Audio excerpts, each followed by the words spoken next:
Et voilà. Donc, est-ce que tu pourrais te présenter, s'il te plaît? Oui, je m'appelle Charles Biron, je fais partie du club Compagnie Excalibur Yvelines, dans les Yvelines, à Poissy, voilà, à l'ouest de Paris. Et depuis combien de temps tu as commencé les AMHE? Moi j'ai commencé, c'est ma 5e année, donc j'ai commencé fin 2022 j'ai commencé. Ah ouais, d'accord. Je commençais un peu avant toi, j'ai commencé en 2019, je crois. Après, avec l'épisode de Covid, voilà, il y a eu un ralentissement. Et comment as-tu atterri dans les AMHE? Complètement par hasard. T'as vu de la lumière, tu dis ah bah tiens. Non mais c'est un peu ça. Ça sent les merguez. Non, je regardais pas mal de vidéos de Béour, mais je trouvais ça rigolo, mais ça m'intéressait pas trop la pratique, parce que je trouvais ça très bourrin et pas très... j'avais pas l'impression que c'était très technique, mais ça avait l'air rigolo, des gros bonhommes en armure qui se rentrent dedans. Oui, ça.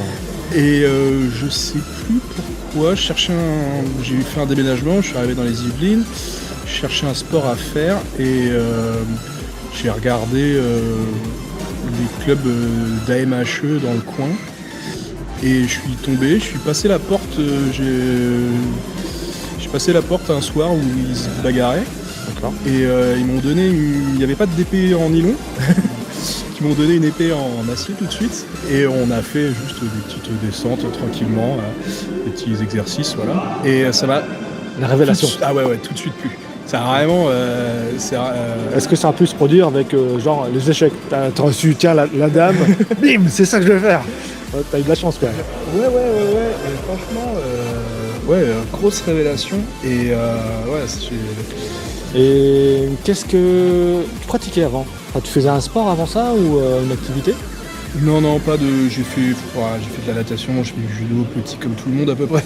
D'accord. Mais... c'est pour ça les dorsaux. Non, mais sinon, non, pas de sport en particulier, c'est vrai. Mais là, c'est vraiment une grosse passion.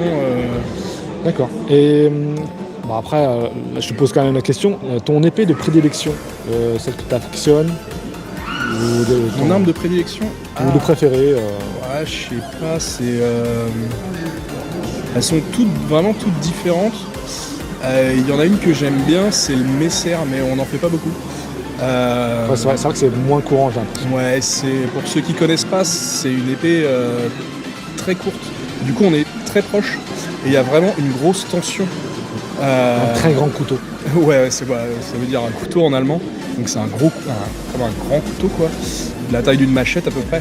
Et donc on est très près et il y a une énorme tension, et c'est cette tension-là que j'aime bien et qu'on retrouve là à Duellator sur le côté premier sang. Où vraiment, si on se rate, c'est finito, quoi. L'autre, il va pas nous rater. Et du coup, Messer, sur Saint-Mande? Alors, pas forcément. moi, j'en ai un. J'en fais avec un copain qu'on a un, mais on n'a rien lu. Voilà, on en fait comme ça. Okay. Mais ouais, c'est une arme que j'aime bien. Et après, c'est le combo rapière-dague. Ça, j'aime bien. Après, il y a sûrement des gestes, on va dire, interdisciplinaires. On va dire un coup droit, c'est un coup droit de partout. Et après, il y a peut-être des techniques que vous vous appropriez et vous adaptez au Messer. Et ça reste martial et en même temps, c'est cohérent dans la pratique. De toute façon, après, dans toutes les pratiques de sport de combat, parce que c'est un sport de combat, il y a toujours les mêmes notions de distance, de tempo, de temps d'engagement et tout ça. Donc ça, quelles que soient les armes et même à main nue, ça reste des notions, les mêmes notions de sortie de ligne, de machin. Après, en effet, au Messer, il y a plein de techniques un peu spécifiques à cette arme, de crochetage avec le poignet et tout ça. Mais moi, j'ai étudié aucune source, mais je suis allé à l'EMAC et j'ai fait un petit séminaire.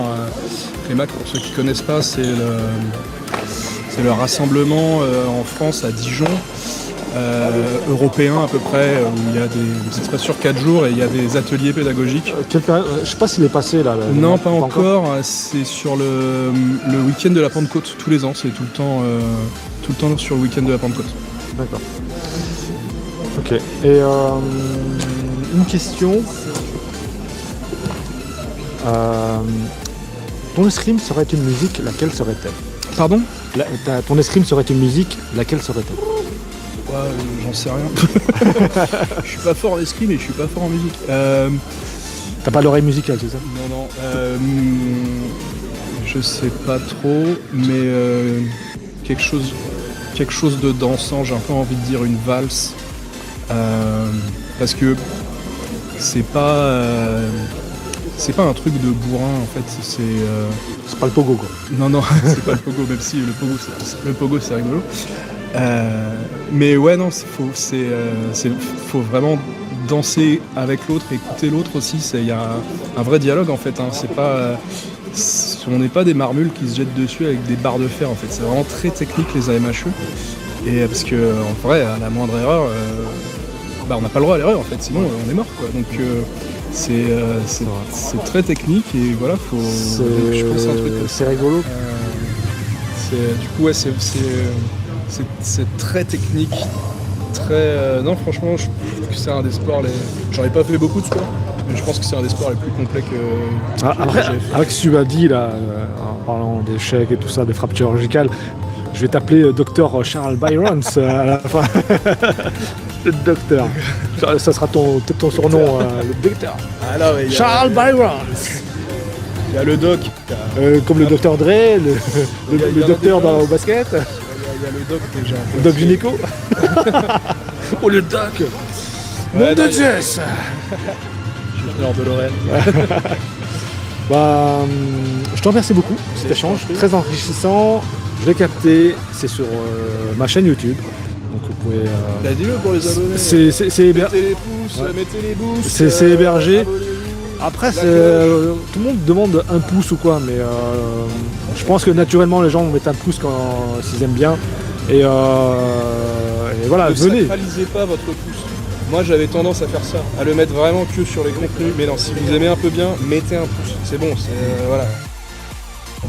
Mettez les pouces. Voilà, c'est un live, ça a duré quand même 2 heures, donc vous pouvez switcher, allez-y.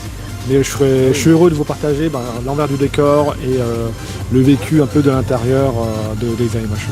Donc avec le docteur Charles Byrons. Ok. Soutenez le cercle Aristote. Voilà. Abonnez-vous. Adhérez, réadhérez. Merci. Et voilà. Tu seras là demain ou pas? Je serai là demain. J'espère performer parce que j'ai cru comprendre qu'il y avait Monsieur Bois et Ah, Monsieur Bois. j'ai une revanche à prendre. T'étais là à la bravade? J'étais là à la bravade. Ouais. Donc François Bois qui a mis un bel estoc dans le masque de Monsieur Amaury. Où toi la pointe est bien rentrée dans le masque, le masque il a jeté. Donc voilà, heureusement qu'il y a une protection. Mais François, très connu de cercle des tournois, de cercle des AMHE. On est un sport niche, donc on se connaît. Si on est habitué, on se connaît à peu près tous. Et voilà quoi. Gros niveau. Gros niveau François. Très belle personne. J'ai pu discuter avec lui, échanger un peu avec lui. Super sympa, très abordable. Mais il est temps de le faire descendre de son piédestal. Ouais. À Pierre, avec Monsieur Dandek aussi. Là, attention, Dandek, pardon. J'ai l'impression que c'est l'heure de partir. La prochaine génération arrive. Ouais, on arrive. Mon chat, c'est les jeux. Bon, je te retrouve demain. Ouais, avec plaisir. Et donc demain matin, je vais refaire un live. Je sais pas combien de temps. Donc là, ça a duré 2 heures. Je vais continuer encore un petit peu. J'ai encore des personnes à voir. Merci beaucoup. Et je t'en prie. À demain. À demain.